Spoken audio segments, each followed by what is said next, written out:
ॐ भूर्भुवः स्वः तत्सवितुर्वरेण्यं भर्गो देवस्य धीमहि धियो यो नः प्रचोदयात्।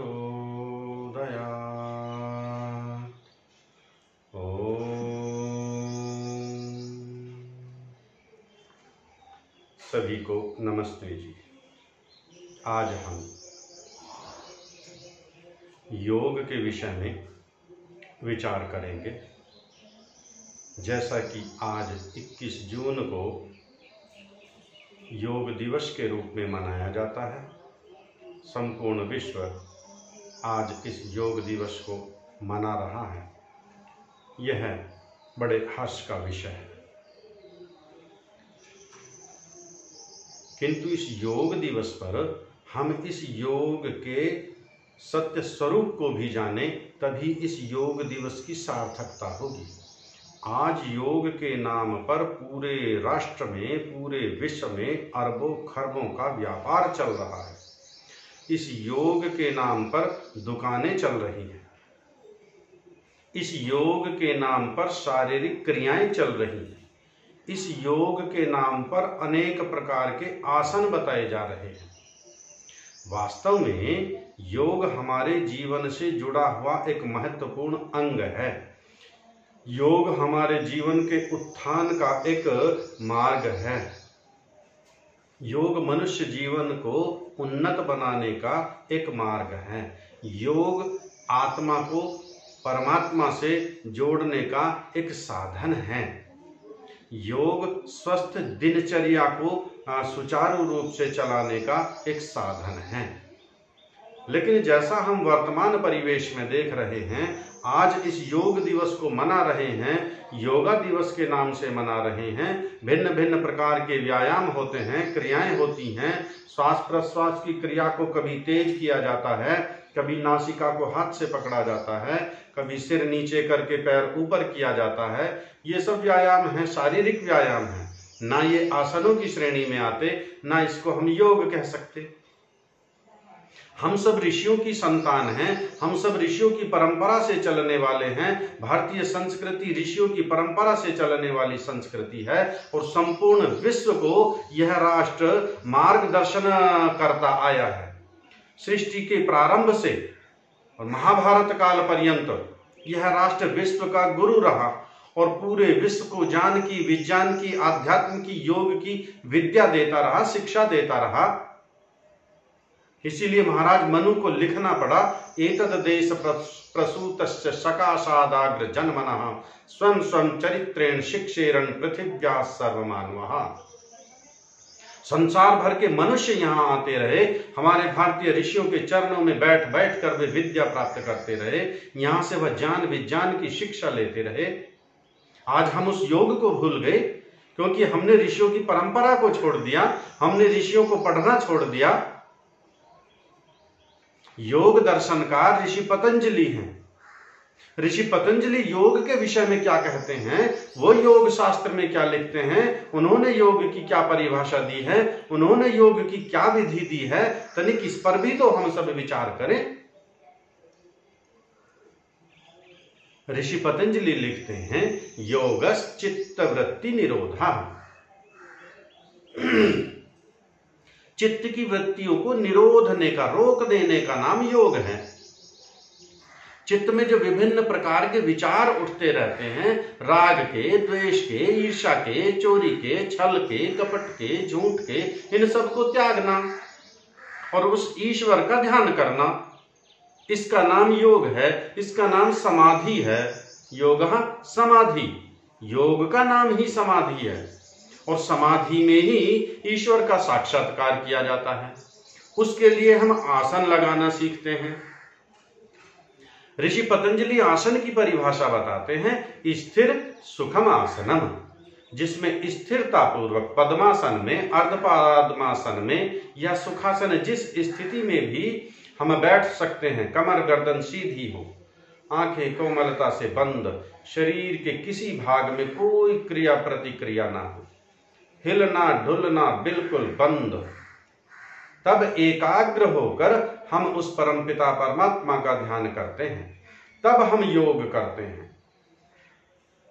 उस योग के 8 अंग यम, नियम, आसन, प्राणायाम, प्रत्याहार, धारणा, ध्यान, समाधि।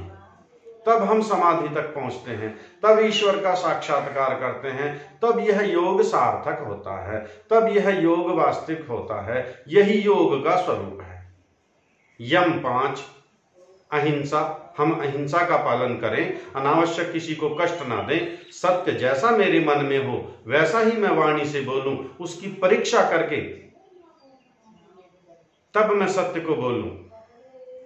अस्तेय चोरी ना करूं, मन वचन व शरीर से किसी का कोई वस्तु लेने का विचार भी ना करूं मैं।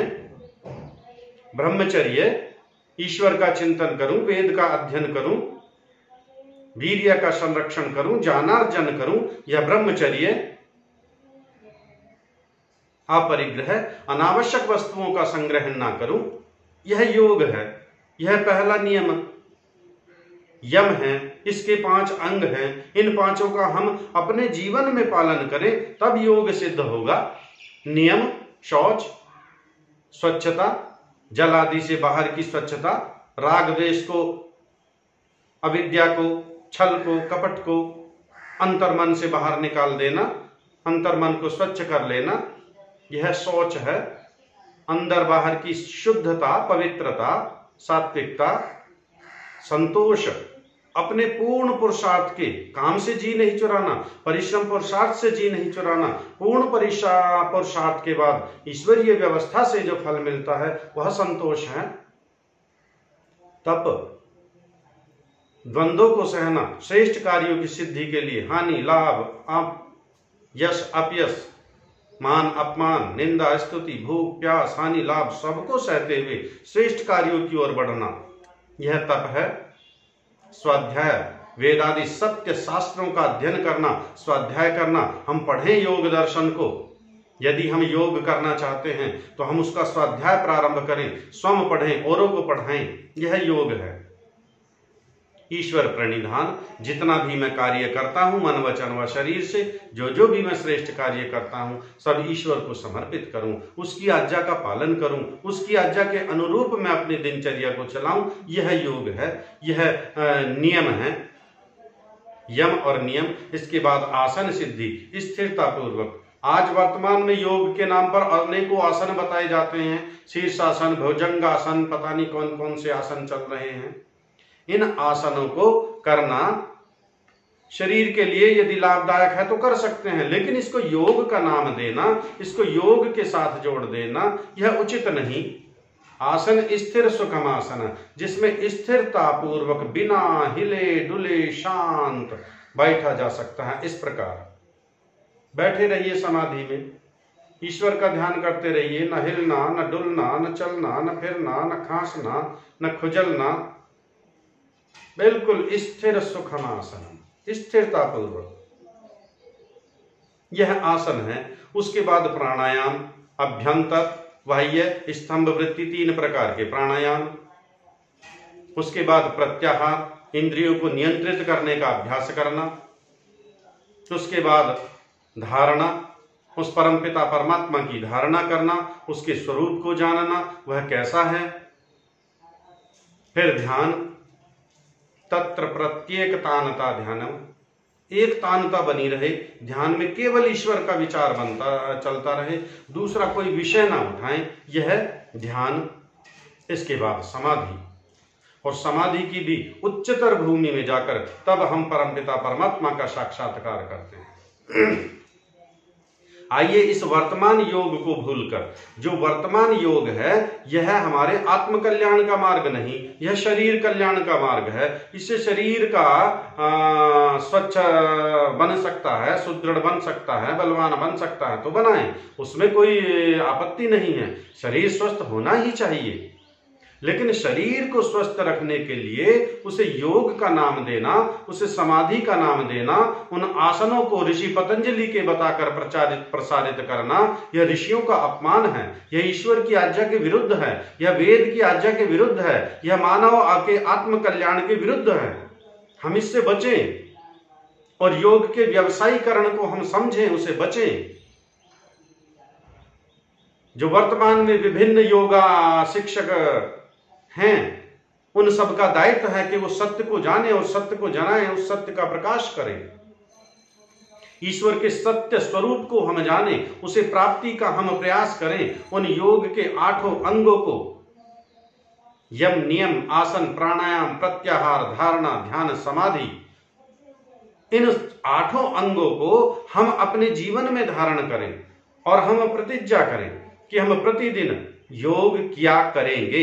केवल एक दिन योग कर लेने मात्र से, दिखावा कर लेने मात्र से योग सिद्ध नहीं हो जाता, आत्म कल्याण नहीं हो जाता, ईश्वर प्राप्ति नहीं हो जाती, ईश्वर के स्वरूप को हम नहीं जान पाते। इसके लिए निरंतर प्रयास करना होगा। ऋषि पतंजलि बताते हैं, सातु दीर्घ काल नैरंतर्य, वह तो दीर्घ काल तर निरंतरता पूर्वक अभ्यास करने से होगा। उसके लिए राष्ट्रीय आर्य निर्मात्री सभा वर्तमान में लाखों परिवारों में इस योग के सत्य स्वरूप को पहुंचा चुकी है। राष्ट्रीय आर्य निर्मात्री सभा का प्रत्येक कार्यकर्ता, प्रत्येक उपदेशक, प्रत्येक प्रचारक, प्रत्येक पुरोहित, प्रत्येक प्रवक्ता, प्रत्येक आचार्य अहर्निश इस सत्य के मार्ग पर बढ़ रहा है, औरों को बढ़ा रहा है। लाखों परिवारों में उसने आज योग के सत्य स्वरूप को पहुंचा दिया है। राष्ट्रीय आर्य निर्मात्री सभा के 2 दिवसीय प्रशिक्षण सत्रों से निकला हुआ प्रत्येक व्यक्ति योग के सत्य स्वरूप को जानता है और उसे जनाने का प्रयास करता है। आइए हम जुड़े राष्ट्रीय आर्य निर्मात्री सभा से और उसके 2 दिनों के प्रशिक्षण सत्रों में जाकर योग के सत्य स्वरूप को जाने, योग के सत्य स्वरूप को हम जाने और दूसरों को जनाने का प्रयास करें। योग के 8 अंगों को हम विस्तृत रूप से राष्ट्रीय आर्य निर्मात्री सभा के विशेष सत्र में जानने का प्रयास करें। अपने मित्रों को, अपने संबंधियों को, अपने परिवार वालों को हम जोड़ें राष्ट्रीय आर्य निर्मात्री सभा से और उसके 2 दिवसीय प्रशिक्षण सत्र जो निःशुल्क होते हैं और संपूर्ण राष्ट्र में प्रत्येक शनिवार और प्रत्येक रविवार को चलते रहते हैं।